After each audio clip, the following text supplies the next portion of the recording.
Selamat berjumpa lagi kawan-kawan, para pemburu kisah. Malam ini bertemu kembali kita dalam My Story Zone. Jangan lupa siapkan headset, siapkan kopi. Tapi kalau ke belakang jangan pernah pergi sendiri. Oke, nantikan cerita kami. Assalamualaikum warahmatullahi wabarakatuh. Halo sobat pemburu kisah, kita berjumpa lagi di Mystery Zone. Malam hari ini saya dan Kang Surya akan membawakan satu kisah, yang mana kisah ini dikirimkan oleh Bu Hartini, ya Kang ya? Butini. Atau Butini ya? Iya. Kisah ini terjadi di tahun 70-an ya, akhir 70-an, dimana waktu itu Butini masih remaja. Sesuatu yang terjadi di kampungnya, salah satu desa di Jawa Timur. Kisah dari Butini ini mengenai salah satu yang mungkin dianggap sebagai, kalau sekarang ini orang anggap itu dukun santet kan. Iya. Yang mana di tahun-tahun itu kan memang banyak beredar isu atau banyak orang-orang yang mungkin memiliki kelebihan tersebut. Mungkin kalau sekarang kita ngomong dukun santet, kalau tidak ada buktinya ya malah menjadi fitnah. Tapi pada tahun itu memang banyak orang-orang yang mempunyai ilmu tersebut. Kisah ini dikirimkan oleh Butini ke kami sudah lama, tapi kami masih mempelajari alurnya, jadi butuh waktu juga. Baru sempat berbagi ceritanya sekarang ini Pak Cek ya. Dan untuk Butini kisahnya akan dibawakan oleh Kang Surya. Monggo Kang Surya, dikisahkan untuk sobat pemburu kisah. Terima kasih Pak Cek, terima kasih juga Butini sebelumnya. Jadi ini mengenai kisah Butini waktu masih remaja ya. Jadi akhir tahun 70-an menjelang tahun 80-an. Jadi waktu itu di tempat tinggalnya itu ada salah satu orang pintar ya. Orang pintar ya, istilahnya memiliki kelebihan ilmu-ilmu gaib lah, dan identik dengan dukun ilmu hitam Pak Cek. Jadi mungkin nggak semestinya nggak selalu dukun santet atau apa, katanya Butini ini ya selain santet juga dia dikenal juga dukun ilmu hitam. Jadi ya warga kampung sebenarnya antara berani tapi juga setengah takut gitu Pak Cek. Tapi memang orangnya ini yang bernama Wakso ini ya, dia itu sebenarnya juga sikapnya juga biasa saja sama warga. Kalau ada warga yang sakit, dia malah bantu. Jadi ya kadang-kadang antara orang-orang ini takut, tapi ketika mereka itu lagi sakit atau butuh bantuan, dia malah datang duluan. Jadi ya orang-orang ini serba bingung waktu itu Pak Cek. Jadi Butini waktu itu kalau bertanya kepada orang tuanya, Wakso ini siapa?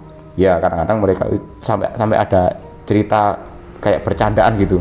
Ayo pulang, jangan malam-malam, nanti kamu dimarahi sama Wakso gitu. Anak-anak kecil Butini dan teman-temannya takut semua. Jadi kadang-kadang Wakso ini kayak semacam orang yang sangat menakutkan, karena pada waktu itu profesinya ya semua orang tahu. Beliau ini dukun ya identik dengan ilmu hitam. Tapi di suatu waktu ketika warga ada yang sakit atau ada yang apa gitu, atau kalau ya di kampung itu ada kayak gangguan yang non teknis, ada orang punya acara gitu, malah Wakso ini dimintai tolong Pak Cek. Jadi ya istilahnya bagi orang-orang pada masa itu memang ya dianggap dukun ilmu hitam, tapi suatu saat ya serba abu-abu Pak Cek, karena memang warga ketika istilahnya ada sesuatu yang tidak bisa diselesaikan secara teknis, larinya ya ke beliau katanya. Jadi Wakso ini walaupun istilahnya ditakuti, tapi orang-orang juga segan kalau sama dia. Jadi ya istilahnya mereka yang merasa selama Wakso ini nggak bikin ulah sama warga kampung sendiri, bodo amat lah, toh orang-orang juga nggak ada yang merasa terganggu, paling cuma takut gitu aja. Iya, dan kebanyakan kan menurut ini pasien atau istilahnya customernya Pak So ini kebanyakan memang bukan dari luar desa. Jadi dari luar desanya Butini. Terlebih Pak So ini juga sudah dianggap sesepuh karena sudah Iya. sepuh banget pada Betul. saat itu. Jadi ya bagi Butini waktu itu, waktu masih muda itu, ya Wakso ini istilahnya orang yang sakti mandraguna. Bahkan kalau anak-anak seusianya Butini katanya kalau lagi ngobrol-ngobrol gitu, mereka nggak berani bicarakan Wakso gitu. Seolah-olah Wakso nanti kalau kamu rasan-rasan atau kamu gunjingkan dia bakal datang di mimpimu. Sampai anak-anak kecil pada waktu itu bilang gitu Pak Jack. Hingga akhirnya Pak Jack, demikian kuatnya pengaruh Wakso yang sangat ditakuti oleh anak-anak kecil pada masa itu, termasuk Butini. Ya mereka juga tahu Wakso ini bukan mungkin di rumahnya yang istilahnya masih model-model rumah kuno gitu, itu dia itu tinggal sendiri. Memang anak istrinya dan keluarganya enggan tinggal di sana, jadi tinggal di kampung lain Pak Jack. Jadi beliau itu tinggal sendiri di rumah, kadang-kadang hanya sekali waktu gitu anak istrinya datang berkunjung, paling ya cuman ya sekedar nginep sehari, setelah itu pergi lagi, nggak pernah tinggal untuk lama di sana. Jadi Wakso ini tinggal sendirian, dan yang membuat orang-orang takut itu katanya secara kasat mata itu ya tinggalnya sendirian, tapi sebenarnya di rumahnya Wakso itu ada kayak kayak perewangan, jadi kayak makhluk lain yang selalu istilahnya standby di rumahnya Wakso itu. Dan warga itu awalnya tidak banyak yang menyadari seperti apa sosoknya, sampai akhirnya pada suatu ketika Pak Jack ya mungkin kita nggak tahu ya, katanya Butini itu ya Wakso ini kan prakteknya mungkin ya seperti itu, kadang-kadang suatu saat membantu orang dari beragam profesi. Ya mungkin bantunya itu ada yang bantu secara nolongin orang, tapi juga bantu dalam hal lain, misalkan bantu kayak melenggangkan usaha orang sampai harus memukul kiri kanan gitu katanya Butini Pak Jack. Hingga mungkin ada suatu hal yang sangat luar biasa, entah mungkin karena kalah kuat atau apa gitu. Jadi suatu hari Wakso ini tiba-tiba jatuh sakit, terus berteriak-teriak di rumahnya sendiri. Ketika warga datang, warga itu waktu itu ya mau nolong tapi agak takut Pak Jack, karena kayak teriak-teriak kayak orang kesakitan gitu. Nggak lama kemudian ketika masuk, Wakso ini sudah ya istilahnya sudah di tempat tidurnya itu kayak orang tidur gitu, tapi nggak bisa dibangunin, jadi sudah meninggal gitu. Akhirnya keluarganya dihubungi, akhirnya dimakamkan. Jadi ya keluarganya itu enggan untuk ninggali rumahnya Wakso yang sudah meninggal itu tadi, jadi rumah itu kosong. Hingga akhirnya beberapa waktu kemudian di kampungnya Butini ini mulai agak heboh Pak Jack, karena di rumahnya Wakso yang kosong, yang sepi selama beberapa waktu setelah beliau meninggal itu seringkali ada penampakan perempuan. Ya kalau penampakan perempuan istrinya Wakso mungkin ya wajar-wajar saja, tapi perempuan ini beda Pak Jack.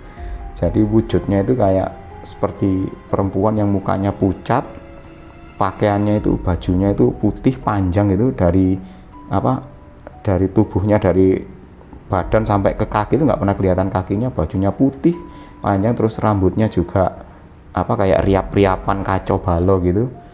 Dan sosok ini seringkali menampakkan diri di pekarangan rumahnya Wakso. Jadi orang-orang yang lewat situ tahu-tahu ya kelihatan sosok itu, ya istilahnya ya takut Pak, ketakutan, lari. Apalagi waktu itu ya nggak seperti sekarang ya. Kalau sekarang kan mungkin istilahnya penerangan banyak, tinggal dikasih lampu penerangan aja rumahnya Wakso selesai. Mungkin pada waktu itu nggak seperti sekarang. Jadi ya rumahnya Wakso itu katanya Butini itu ya gelap gulita, nggak semua rumah itu dialiri listrik pada waktu itu Pak Jack. Jadi ya Butini ini merasa, wah ini kondisinya kok seperti ini. Jadi orang-orang itu mulai heboh, jadi mulai ada teror setiap kali mereka berjalan di rumahnya Wakso pada waktu-waktu tertentu. Sosok itu selalu nakut-nakutin mereka. Awalnya ya hanya sekedar menampakkan diri aja di pekarangan rumahnya Wakso, tapi lambat laun karena orang-orang semakin takut Pak Jack, sosok itu nggak sekedar lagi menampakkan diri di rumahnya Wakso. Jadi pernah ada salah satu warga itu yang istilahnya malam hari keluar rumah gitu ya, dia itu ketika jalan melewati rumahnya Wakso, ya dia itu sudah was-was dalam kondisi gelap gitu. Dia itu kayak takut gitu, jangan-jangan sosok itu yang perwujudannya seperti kuntilanak itu jangan-jangan ada di situ. Ketika dia lihat nggak kelihatan apa-apa, ya dia santai saja. Ternyata Pak Jack, sosok itu ngikuti dia di belakang melayang gitu, dan tahu-tahu tengkuknya itu terasa merinding. Pas dia noleh itu, di belakangnya sosok itu berdiri gitu. Jadi ya tubuhnya itu kayak ukurannya nggak lebih tinggi dari dia, entah itu mungkin melayang atau mungkin ukurannya memang lebih besar gitu. Tapi yang dirasakan orang itu ya persis seperti yang diceritakan orang-orang. Jadi ada perempuan, wajahnya pucat, matanya merah gitu, rambutnya panjang nggak teratur, terus bajunya putih itu memanjang sampai ke bawah. Ya lari dia kalang kabut ketakutan, sampai akhirnya orang-orang kebingungan. Waduh, ini di kampung ini kok semakin gini ya, apalagi setelah Wakso meninggal ini kok malah ada makhluk seperti itu yang ada di rumahnya. Jangan-jangan rumahnya sekarang ditunggui oleh makhluk itu, bayangannya orang seperti itu. Sampai akhirnya ya orang tuanya Butini juga sempat rembukan sama warga, ini bagaimana keluarganya Wakso dihubungi juga, istrinya dan anak-anaknya juga seolah-olah lepas tangan gitu. Jadi ya saya kan nggak tinggal di kampung sini, ya monggo kalau warga istilahnya kehendaknya seperti apa, kalau mau pekarangannya itu dibersihkan ya bersihkan saja, tapi jangan sampai ya istilahnya rumahnya dirobohkan atau apa. Yang penting jangan sampai ekstrim. Warga sendiri juga menyadari ya, kita mau bersih-bersih ini juga takut itu keluarganya juga seolah-olah nggak peduli gitu. Tapi kalau mau kalau mau dilakukan sesuatu, mereka juga menolak karena masih merasa memiliki hak rumah itu. Jadi serba salah waktu itu Pak Jack. Hingga akhirnya berlarut-larut, orang-orang sudah kalau mau pergi kemana gitu, misalkan ke rumah tetangga harus melewati rumahnya Wakso gitu, malam-malam gitu malah memilih menghindar. Mereka lebih memilih memutar lebih jauh lewat jalan lain, yang penting malam itu nggak lewat depan rumahnya Wakso. Jadi itu kejadian itu berlarut-larut sampai berbulan-bulan Pak Jack. Jadi ya Butini ini sampai kalau malam gitu sudah nggak berani keluar rumah. Biasanya kalau dulu itu ada tiap malam purnama terang bulan gitu anak-anak mainan gitu, itu nggak ada yang berani Pak Jack. Semenjak kematian Wakso itu nggak ada yang berani keluar. Jadi kampung itu jadi sepi, orang-orang pendatang juga sering ditakuti. Kalau misalkan pulang bertamu dari rumahnya salah satu kerabat di kampung itu, pulang mesti dihantui kalau lewat depan rumahnya Wakso. Hingga akhirnya nggak berapa lama kemudian ada salah satu orang, dia ya perawaannya itu mirip Wakso katanya.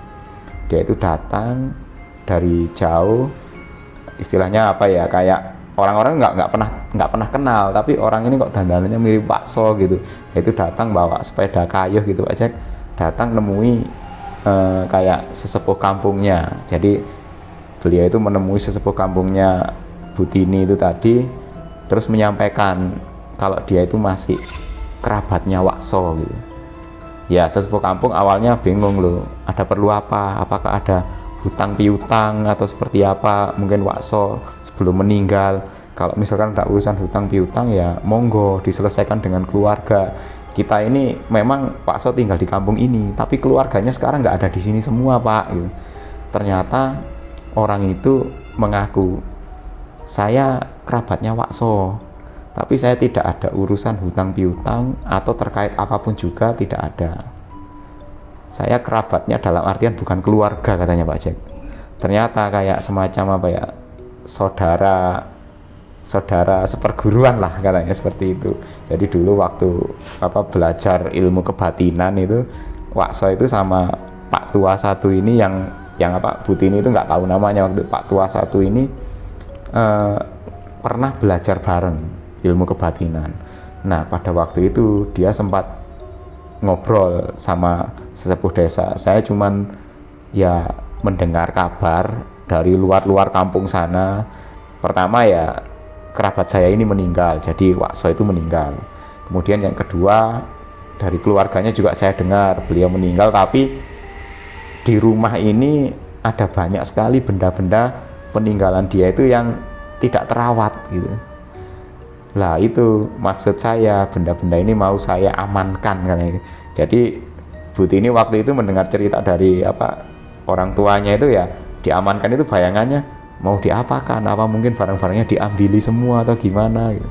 Cuman yang jelas orang Pak Tua yang ternyata saudara seperguruan dari Wakso ini merasa banyak sekali benda-benda peninggalan Wakso, kayak semacam pusaka, mungkin ya istilahnya alat-alat praktek ilmu hitam itu tadi masih ada di sana Pak Jack.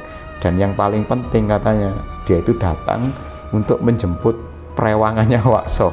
Jadi ternyata sosok seperti kuntilanak yang selama ini berada di sana itu ternyata dalam tanda kutip itu perewangannya Wakso. Jadi makhluk itu kayak ya mungkin terikat dengan Wakso. Jadi ya istilahnya dipelihara ya, terikat dengan Wakso dan digunakan olehnya untuk membantu melancarkan pekerjaannya.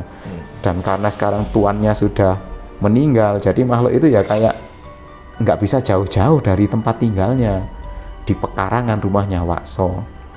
Karena itu Pak Tua ini mohon izin kalau dia hari itu ya mau menyelesaikan itu semua.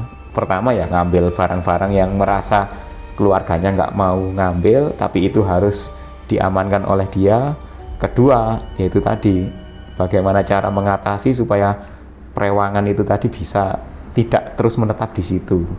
Akhirnya setelah diberi izin oleh sesepuh desa dan juga sebagian warga desa juga istilahnya, wah ya enggak apa-apa Pak D, kalau memang gitu kita siap bantu. Enggak usah, saya cuman bantu aja, nanti kalau sudah selesai bantu pekarangannya dibersihkan gitu. Jadi akhirnya hari itu, waktu itu juga Pak Tua itu tadi sambil bawa sepedanya itu, dia ngayuh sepeda ke rumahnya Wakso, kemudian mengambil beberapa barang-barang, karena memang ya rumahnya Wakso ya istilahnya nggak pernah ada kuncinya Pak Jack. Jadi kuncinya cuman kayak semacam palang pintu gitu aja.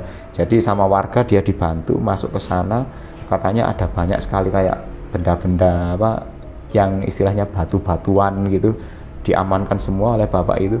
Dipikirnya orang-orang mau dibawa pulang atau apa gitu, ternyata enggak Pak Jack. Digali di tanah, diuruk, dimasukkan dalam tanah, terus kayak diberi rapalan mantra gitu, terus disiram air. Jadi kayak dikubur gitu aja. Jadi orang-orang sampai bingung, loh Pak, enggak apa-apa Pak D, ini dikubur, nanti ada orang niat jahat malah mau ngambil pusakanya Wakso. Oh enggak, kalau mau ngambil ya nanti barangnya ada, tapi istilahnya sudah nggak punya khasiat lagi katanya, sudah saya kubur gitu.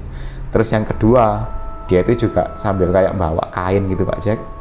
Nah dia itu datang ke pekarangan rumahnya Wakso. Di situ itu ada salah satu pohon yang ukurannya besar, jadi kayak pohon yang cukup rindang, dimana dia itu kayak memayungi area pekarangan itu sehingga teduh banget.